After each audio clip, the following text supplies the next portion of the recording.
Po povratku sa ženevskih pregovora, Sefer Halilović dobio je prijedlog da se radi lakšeg manevra jedinicama i naoružanjem ispod piste Sarajevskog aerodroma izgradi podzemni tunel.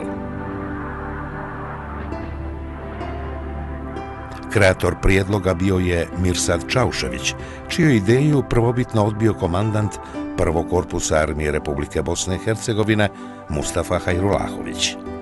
Ja sam došao do neku ideju, ja sam sjeo sam u sobu i napravio čak i koliko čovjek sati treba, koliko napravio čitavu jednu analizu i prezentirao sam to na korpusu, nije to prošlo tamo. Ne bih se tu puno zadržavao, zašto, kako. I onda sam ja, naravno, ali to je već drugi put da prolazim dalje do Halila i kažem, vidi, ima mi možemo napraviti ovo.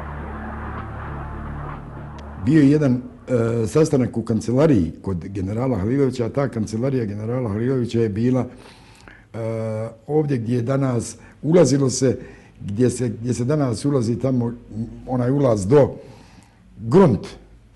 I na spratu je bila kancelarija generala Halilovića, on je pozvao i tad je bilo da se da, svako imao pravo, pustio je sve da kažu svoje mišljenje. Malo sam tu imao nekih nesporazuma sa Rahmetli Talijanom prilikom tog izlaganja, ali eto, ta ideja je otišla Seferu.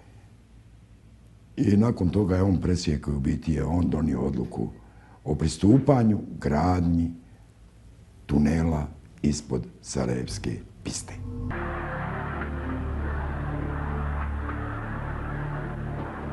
Za glavne koordinatore gradnje tunela DB, odnosno Dobrinja Butmir, Halilović je naređenjem i ovlaštenjem imenovao Adema Crnovršanina i Nedžada Bubicu.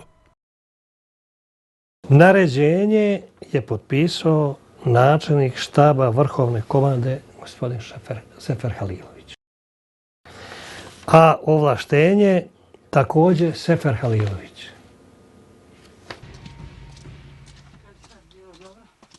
Ja sam dobio usmeno obavještenje od svog komandanta da je gospodin Sefer Halilović, to je načelnik štaba Oružanih snaga Bosne i Hercegovine, dao nalog da se krene u izgradnju tog tunela.